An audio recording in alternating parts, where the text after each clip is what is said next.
Hey, it's your best friend Qenny here, and we have another spooky, disturbing Chicago story for you today.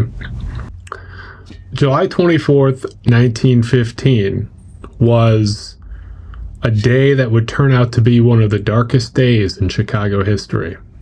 This is the story of the Eastland Disaster, a maritime tragedy that occurred on the Chicago River that claimed over 800 lives.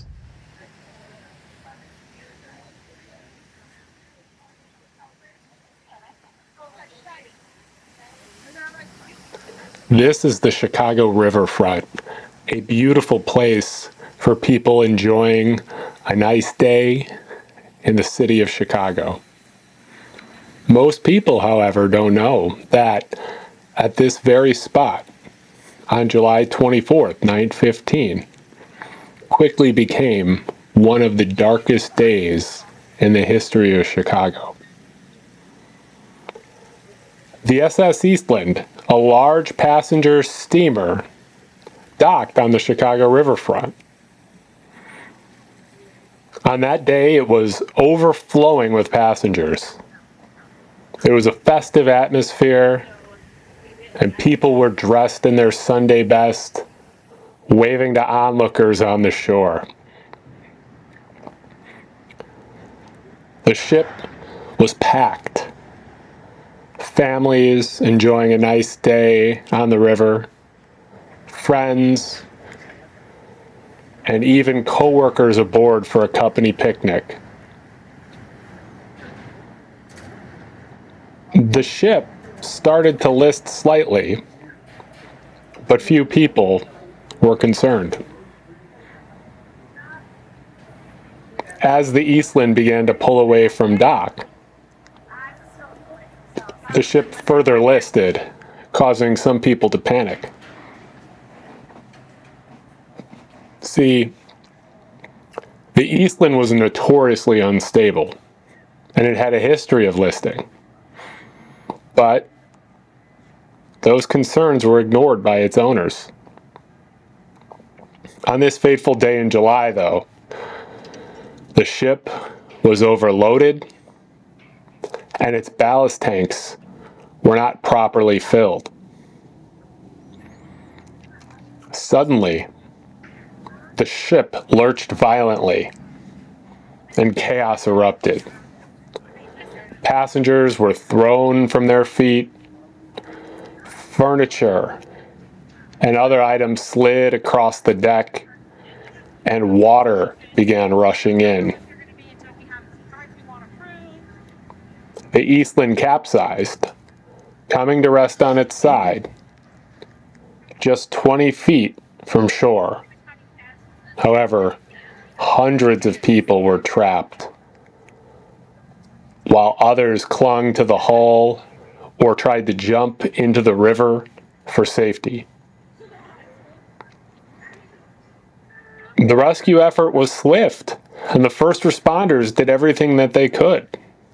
However, over 840 people died,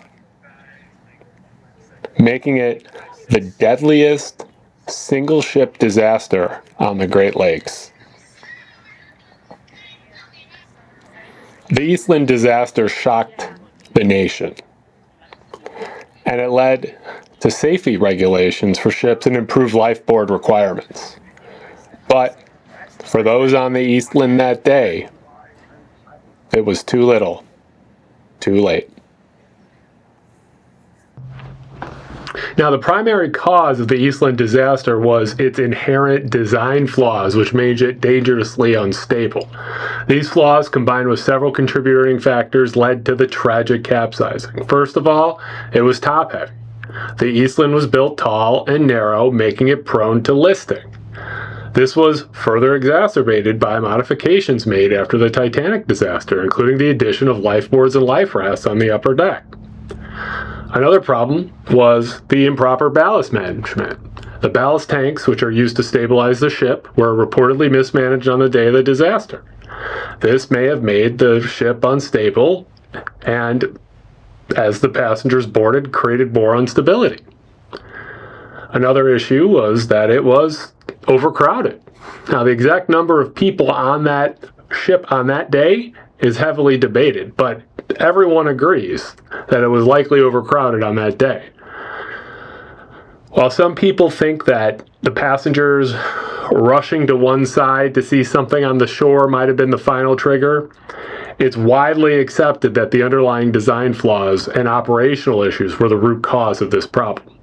Now, of course, there was a lot of litigation surrounding this disaster, which lasted for years and years and years, and blame was assigned to various parties. However, the consensus among historians and maritime experts is the inherent instability, the design flaws of the ship, was the primary cause of the capsizing, and therefore the primary cause of this disaster. In an eerie near miss, George Halas, who would later go on to found the Chicago Bears, was supposed to be aboard the SS Eastland that morning to cross Lake Michigan for the Western Electric Telephone Company's picnic in Michigan City. But he overslept that morning, and by the time Halas reached the Chicago River, the Eastland was already overturned. It's strange to think that one of the most important figures in Chicago history could have lost his life that day, and the Chicago Bears could have never existed. Thanks for watching my video. This has been your best friend Kenny. Make sure that you subscribe, you like, you share, you hit that bell to get notifications for when I post new videos. Even if you didn't like this video, you should still subscribe, because I promise I'll get better, right? There's a link in my bio for links to my other socials. And again, thanks. I hope you have a great day.